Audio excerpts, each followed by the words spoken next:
Consumers want to know the facts about the products they buy, but America's agricultural landscape is not easy to navigate. Between different companies, scientific advancement, government regulations, advertisement campaigns, and an unhealthy amount of myth and misconception, anyone would be hard-pressed to make sense of it. That's where Real Ag comes in. From the producers who make your food, to the store where you buy the final product, and everything in between. This is Real Ag. Now, here's your host, Kyle Bauer. Most food producers are always in search of a better way to farm. Methods such as no-till and crop rotation have proven to be successful in improving soils and yields. How does the USDA help to support rural agriculture in Kansas? We'll learn more about government regulations in food production in this week's Real Ag. Production of Real Ag is made possible by the Kansas Soybean Commission, the Soybean Checkoff, progress powered by farmers. What role does government play in agriculture? I think we see that role increasing all the time, whether it's at the federal level or the state level. Sometimes it's a good thing, and sometimes we would rather the government be less involved. But I think there's a variety of areas where we get involved. So, for example, the Department of Agriculture, we're a service organization.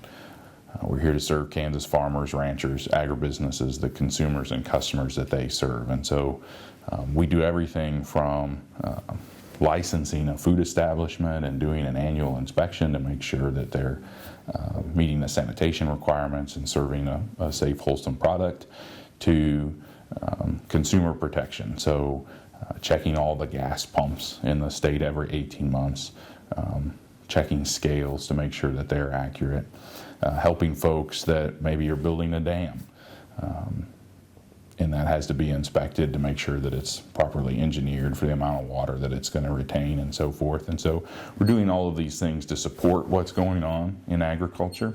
And you see similar things from the federal government as well, particularly with USDA, the Natural Resource Conservation Service, the Farm Service Agencies, etc. Those are service organizations that are there to help support agriculture.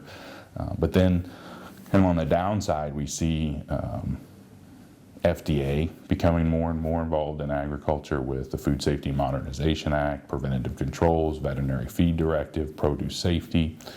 We see the EPA looking to get more and more involved in agriculture with Waters of the U.S., the U.S. Fish and Wildlife Service with listing of endangered species like the lesser prairie chicken. These are all areas where we've seen increased government in ag that hasn't necessarily been helpful. So we would like to work on the side of things where we're making a positive difference and providing a good service for agriculture and not have to spend our time on some of these unhelpful areas. What is the USDA? USDA is the United States Department of Agriculture. They do a lot of different things. Probably the three areas that are the most seen in Kansas are the Farm Service Agencies and the Natural Resource Conservation Service, which are in every county at the USDA Service Center, or almost every county. And then the other big presence that the USDA has in Kansas is rural development. So depending on what type of agriculture you're in, and you'll have a varying level of interaction with those different groups. But Farm Service Agency and the NRCS are both there to support farmers and to help them with day-to-day production practices, whether that's crop insurance or cost share on a soil conservation project that they're doing, or whatever the case may be. And then rural development works more with communities. They certainly have individual interactions with businesses and people as well through their financing program, et cetera. But they do a lot of work with rural communities and making sure that they're viable. And then the Kansas Department of Agriculture has a fair amount of interaction with USDA because in many cases we're doing the work for the federal government in Kansas. So, for example, meat inspection. We do meat inspection at state licensed locker plants in cooperation with the USDA. Well, When you say the government, I'm more used to NRCS, the Natural Resources Conservation Service, and for the most part, our role, as far as the government is concerned, is just being advantageous to people. I just want to go out, and when I say we just want to go out and serve the people as best we can. And so I would say that our role is to go out and help the people. I do have several programs that I have at my discretion, and some of those programs are like the EQIP program. That's a very popular program here with the agency. EQIP is Environmental Quality Incentives Program. RCPP is another program, and what we do, we just try to go out and provide assistance, financial assistance and technical assistance to those producers, and we typically provide 75% cost share, and then we provide, and then the producer provides the other 25%, and it works out very well. Most producers do apply for the programs. There's a certain number that they have to get to qualify for funding, but if they do all of that, then they do qualify for funding, and they get assistance. They really don't have to have a certain amount of land or anything like that. Basically, they just have to have a natural resource problem. That's what they have to get assistance. And so as long as they have a natural resources problem identified by the producers, not by the producers, but by the folks that go out and assist them, then they are eligible to apply for the programs. Where does funding come from?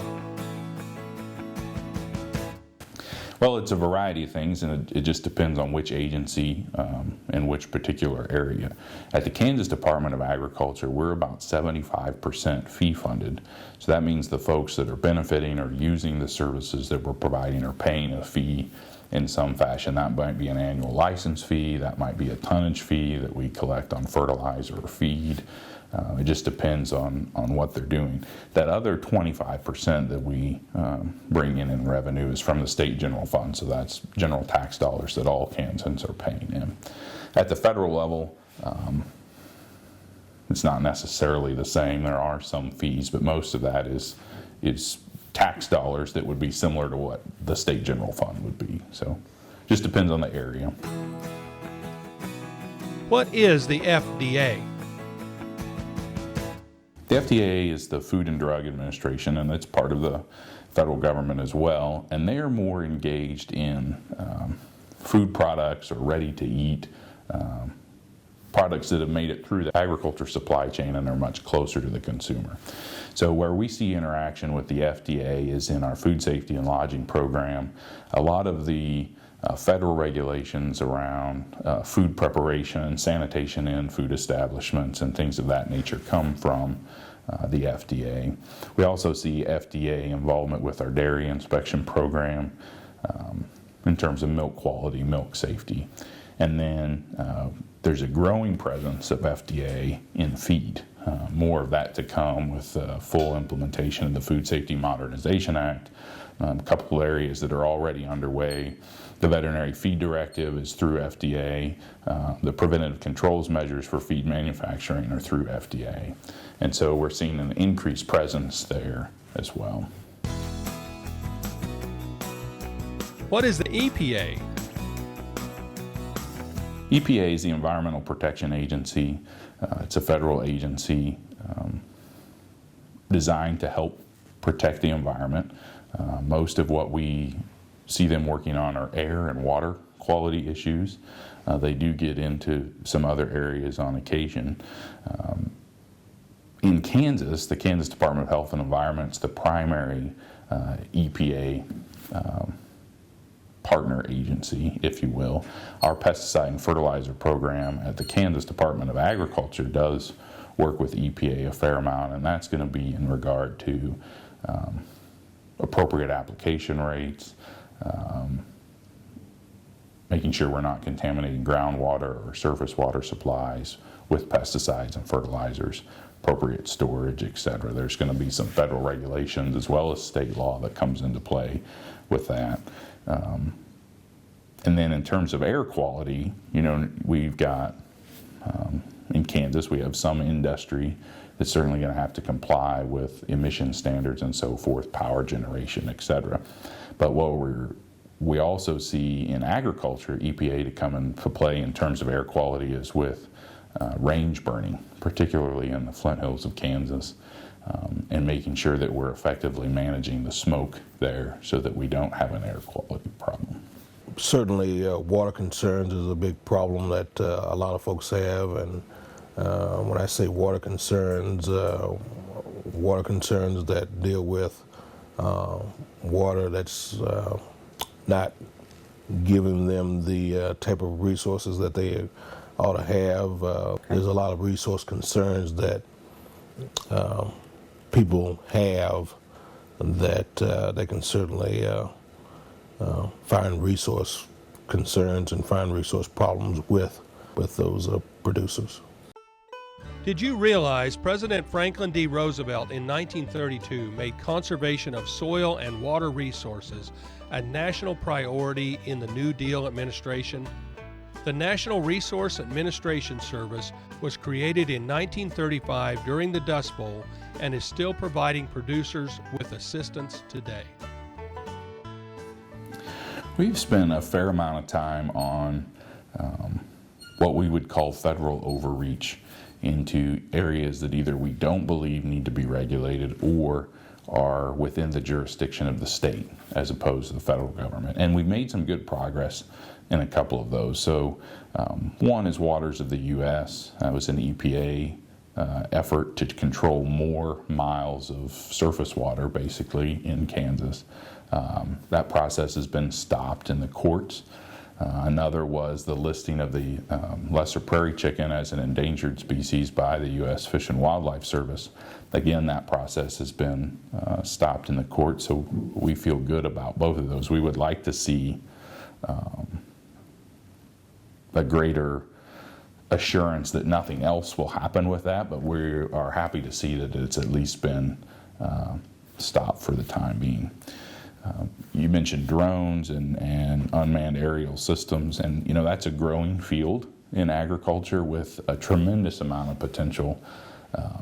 Kansas State University actually has one of the best programs in the country at the Salina campus in terms of learning to operate them and understanding their capabilities and so forth. And we've been engaged a fair amount with that and how we can use it in agriculture and what are the opportunities in terms of business development, economic growth in Kansas if we can get in on the cutting edge of what not only unmanned aerial systems but other cutting edge agriculture technology might be able to offer. Why does food production require government oversight? We want everybody to have some sense of safety and wholesomeness in the food product. That's something that consumers and customers expect. And then in terms of those that are producing and manufacturing and selling that product, it also creates this level of food safety that's important for everyone, but it also means that you can't necessarily undercut what I'm doing because you're not following the safety procedure. So food safety is important just for public health, but it's also a good consumer protection step and keeps things consistent across businesses. What aspects of food production are regulated? You could say that everything from the farm to fork is regulated in some aspect. Certainly parts of that are more regulated than others. At this point in time, the first steps in production are the least regulated. So farmer goes out in the field, plants a crop, harvests a crop. That's the least regulated part. As that crop or livestock moves its way into the marketplace, some point of aggregation like a grain elevator or a feed yard, and then goes on into processing. So now it's at a flour mill or an ethanol plant or a beef processing facility, for example. The level of regulation steps up, and then as that moves into the consumer supply chain, so now it's in a grocery store or a restaurant, there's even more regulation there. So all steps experience some sense of it. It's less at the beginning and more at the end. At the Kansas Department of Agriculture, we're involved in a lot of those pieces along the way, and really work every day to balance to make sure we're doing what we need to do from a regulatory standpoint, and we're delivering a safe and wholesome product at the end of the day. But at the same time, we want those businesses to be successful. We want those people to be able to make the product and offer that to the marketplace. And so we balance, this is what we need to do from a regulatory standpoint, but we don't want to inhibit business with that. Ultimately, we are regulated by the governor and the Kansas legislature, and what they tell us to do through executive order, state statute, state regulations, etc. We also have partnerships with federal agencies, typically in the form of contracts, where we say, we will do this work on your behalf.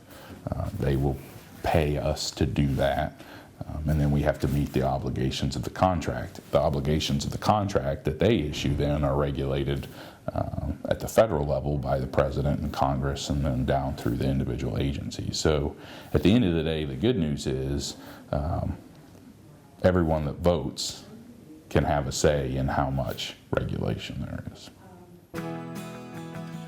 Do government agencies work together? I think it depends on the topic and the agencies, how well that is, and whether or not it's a positive working relationship or if there's some level of disagreement or confrontation there. I would say that in all of our interactions, whether it's with other state agencies, local agencies, federal agencies, it's a professional working relationship with a fair amount of interaction. We just don't always agree. One of the things that we have seen is that state agencies do a decent job of working together. Federal agencies tend to be more siloed in their interaction with one another. So for example, at KDA, we interact with USDA, FDA, EPA, but we might be able to tell from the interaction that we're having with all three that they aren't necessarily talking to one another. And understanding that in organizations of that size, that's harder to do, but I think it could be improved. How do consumers have a say in the process? One of the things that is more and more apparent, especially with the advent of social media, is that consumers have an ability to react to a situation and share that reaction on a wide scale much sooner than they have in the past. So whether they're very pleased and it's a positive interaction, or they're not pleased and it's a negative interaction, they have that ability to react. And I think that drives, over time, that starts to drive more and more regulation one way or the other. So I do believe consumers have a lot of say in that. And we hear time and time again, people are concerned about how things are done. They want to understand. They want to know that someone's checking it to make sure that it's been done right and that it's safe for them. The USDA provides many programs and services to oversee food production. These agencies have provided conservation, education, and food safety for all of us. That wraps up this episode of Real Ag. If you want to see other programs in the series, visit SmokyHillsTV.org.